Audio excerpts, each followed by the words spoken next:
I never thought I would say this, but niggas make me sick. Black people don't want to live around ratchet black people. I mean, it's nothing like going to the Walmart on a Sunday morning and then you see the bonnet crew walk in. Loud, obnoxious, the kids are everywhere, in every aisle, unattended, and that's anywhere you go. No matter what. They're highly emotional, highly sensitive. You can't say nothing. You can't even smile and hold the door for them because they'll look at you like you're crazy. And always the victim of something. Either you stepped on a shoe, you looked at them wrong, you told them good morning. They're never happy, they're never satisfied.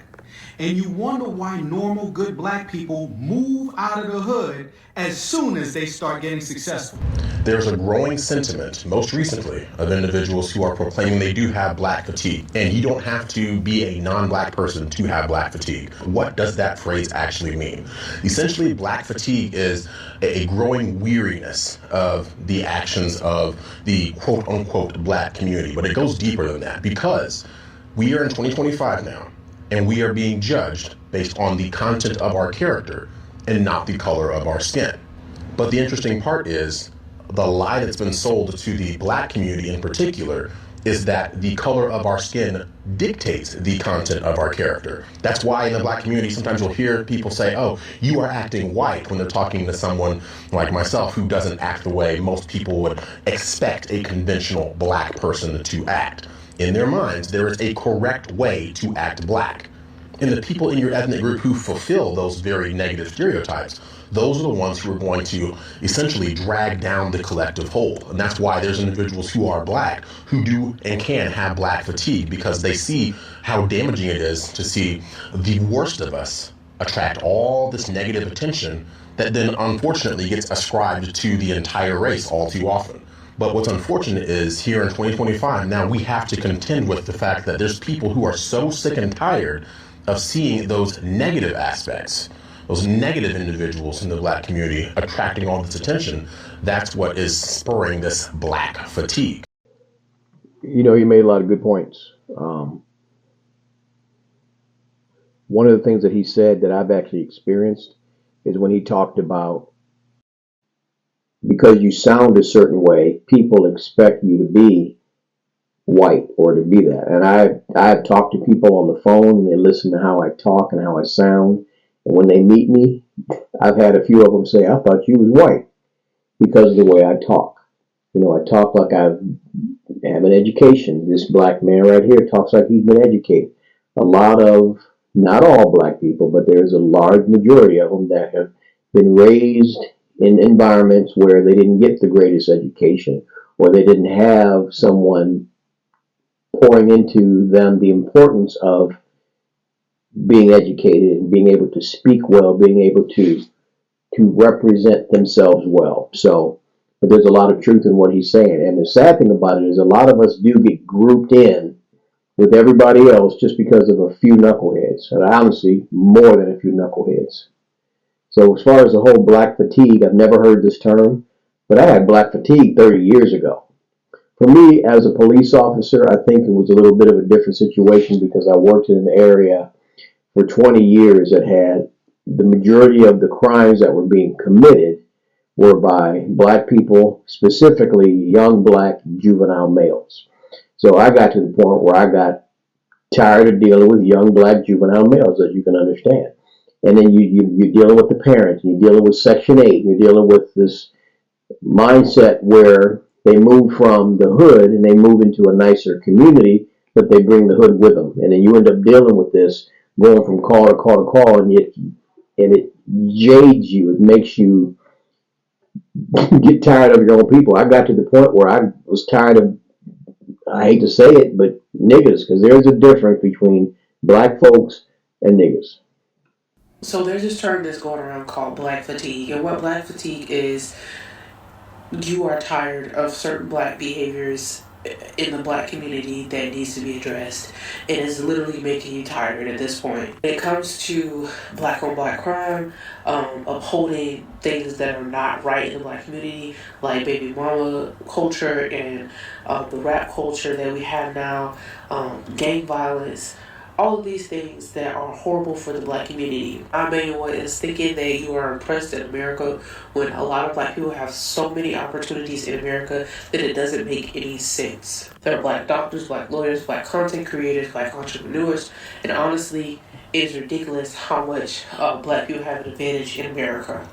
Literally at this moment in 2025. There are black celebrities that are going on the red carpet at the Met Gala and all these things and telling you that you're oppressed while they sit and have neighbors, white neighbors, in their $1 million mansions. It's tiring. It's absolutely tiring to have to go on a platform and tell you you're not oppressed. Get a job, get a life, get all the things that you need to get together. You're not oppressed. You have the opportunity to get your life together, especially right now in 2025.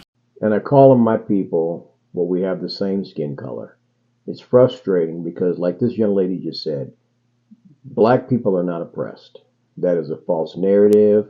As Flavor Flav used to say, don't believe the hype. It is beyond old. I'm tired of hearing about it. I'm tired of Black Lives Matter. I'm tired of it. I'm tired of it. I'm tired of it.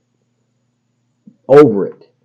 And the sad thing is, black people that she describes, or these people that are fatigued of this group of black folks, don't have any desire to better themselves, don't have any desire to do things from a societal standpoint to make their lives better. They're totally content with the way they were raised, their upbringing. They don't have a desire to be better. It's almost like that old saying, you can take the person out of the hood, but you can't take the hood out of the person.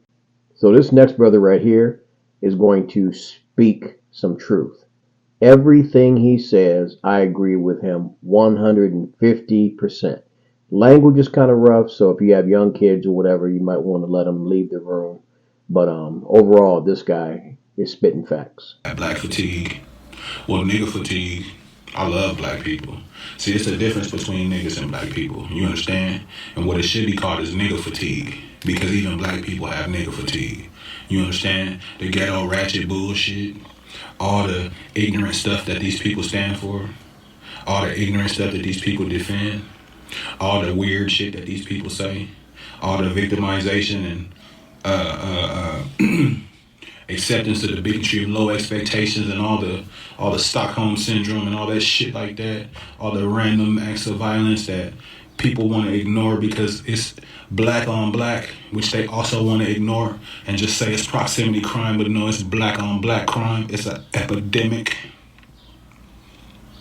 Black fatigue is some real shit, and y'all are getting what the fuck y'all wanted to get when y'all wanted to perpetuate racism, because nobody in America is perpetuating racism but black people. Get out of your neighborhood and out from around all the rest of the bullshit people that you fuck with to understand the reality of what's going on in the world. And what you will see is that it's people that look like me that's perpetuating racism, because white people don't give a fuck. They not running around talking about what our hairstyles are and real quick, black people are more racist than white people. You can't wear this and you can't wear that and you can't say this and you can't say that. It's weird, bro. It's weird. And it's over. It's over because y'all ain't ready for what you asking for. You're not ready for that race war. While y'all flapping y'all trap and waiting on the white man to give you what you need to jump off a race war, them white boys in the motherfucking woods doing calisthenics and running drills and shooting and throwing knives and learning how to live off the land, they ready for that. Y'all not ready for that, bro. Y'all not ready for that. Y'all just talking a bunch of shit, and that goes to show your privilege and how spoiled the black community has become. Period. I don't see no white privilege. That's black privilege. You understand? It's a lot of degenerate shit going on between both races, though. Especially with the Carmelo Anthony thing. That was some degenerate punk bullshit. He's a coward, period. I don't give a fuck. He's a fucking coward. Justice to all slain children. And as far as like Shiloh Hendrix, she's fucking trash. I'm sorry, she's trash. If they want to get behind trash, that's on them. But I don't blame them because they just saw a bunch of people who look like me get behind a trash-ass person, too. And they just as tired of it as anybody else because the racism has been towards them for the past few decades. But you still want to say it's towards you when it's not. When you have the privilege, you don't even know that you have the privilege. You don't even know that you had reparations. We've been had reparations. And to tell the truth, the United States does not even owe us reparations. Africa owes our ancestors reparations. But you want to pass on that because Africa is black people. I think y'all scared of white people. Because it's been many times in the hood where, some white cops did something and then one of you fools came and killed a black person behind it. Like, cut it out. Cut it out. It's time for shit to change. It's time to move forward. Don't nobody give a fuck about no slavery. Don't nobody give a fuck about no past. We have a future and we not even concentrating on it. Period. I said what I said. Say what the fuck you want to say about me. Get mad, talk shit. I don't give a damn. I want all the smoke because I have black fatigue too, and so do the rest of the black people. Tired of it, dude. We tired of y'all representing for us because y'all don't speak for us. Y'all don't think like we think. Y'all don't do what we do. As a matter of fact, you do us worse than you do white people because we in proximity to your bullshit. I don't know. I said what the fuck I said. Tell me what I just said wasn't right. Everything that man just said was 150% facts. I'm sure there's going to be people that don't like it, especially those that are causing the fatigue. But I'm telling you, truer words have never been spoken. And there's a lot of people that feel the way this man is spitting right now. I know I felt it, like I said earlier, 30 years ago. I have been beyond, at least now I have a name for it, black fatigue, or as he said in the beginning, nigger fatigue. Because it's not all black folks. But one thing I will say before I jump off here, to a certain degree, every race has those people that create this fatigue, whether it's poor white trash fatigue, nigger fatigue, I don't know all the other races and what they would call it, but it's in every race. I know people that are not the same race as me that tell me horror stories about their own race. So it's not just black folks. This is just starting to trend and people are talking about it. So I wanted to jump on here and bring to light some of the stuff that I believe a lot of regular black people are feeling that they never really voice. They just kind of go with the flow, so to speak. I'm telling you right now, I couldn't have said it better than he did. I could not have said it better. And I agree with him 150%. He is spot on. Spot on. It needs to stop. The one thing I will say is it seems like a lot more people are starting to wake up to this BS, as he calls it. The racism and all this other stuff. Like I said a little bit ago, black people come off more racist than white people do. That's pretty jacked up. Especially with our history in this country. Bottom line is, it all needs to go. And I've said it before, whether it's Black Lives Matter, that big farce, whether it's nigger fatigue, I can't even give you a list off the top of my head. There's so many things that need to be gone from our society. And people need to wake up, smell the coffee, and get their heads out of their butts. Sadly. Like I said, I'm tired of it. There was a time years ago when I was like, I couldn't even stand my own people. And even though I say my own people because I'm a black man, and society has a tendency to label you with how you look. So if you're a black man, you come in a store, they're looking at you like they're thinking you're going to steal something, because the knuckleheads have been coming in and out of the store stealing stuff. And even though you may not ascribe to that, that's exactly how they view you. Sadly, that's the kind of crap that I want to see change. I'm tired of that kind of crap. People getting labeled for stuff that they haven't done because of how they look or the color of their skin. So anyway, please make sure you guys drop some comments. I am so curious to hear what you guys think about this situation. Do you have black fatigue? I'd love to know. Don't be shy. Anyway, make sure you like this video if you haven't already done so. Also share this video and even subscribe to the channel if you haven't done so as well. As always, I love you guys, and I will check you in the next one. Later.